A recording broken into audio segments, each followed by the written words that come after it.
ये 1857 की महान वीरांगना रानी लक्ष्मीबाई के ऐतिहासिक संघर्ष और उनके नेतृत्व का एक त्वरित सारांश है।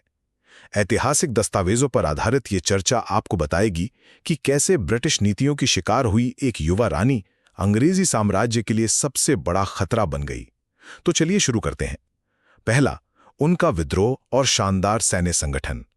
अब देखिए, जब अंग्रेजों की हड़प नीति यानी बिना सगे वारिस के राज्य छीनने के कानून के तहत उनके दत्तक पुत्र को वारिस नहीं माना गया, तो उन्होंने अंग्रेजों की पेंशन सीधे ठुकरा दी। झलकारी बाई जैसी आम महिलाओं को ट्रेनिंग देकर उन्होंने अपनी सेना खुद बनाई। ये बिल्कुल किसी स्टार्टअप सीईओ की तरह था, जो एक क्रूर हॉस्टाइल टेकओवर के बाद बिल्कुल शून्य से अपनी टीम खड़ी करता है। दूसरा दिलचस्प पहलू है दुश्मनों के बीच उनका खौफ।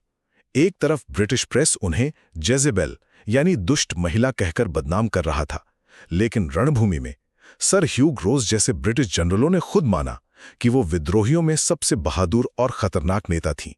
जरा सोचिए, ऐसा इतिहास में कितनी बार होता है कि एक विजयी जनरल अपनी ही दुश्मन की इतनी खुलकर तारीफ करे। अंत में बात करते हैं उनकी अमर विरासत की।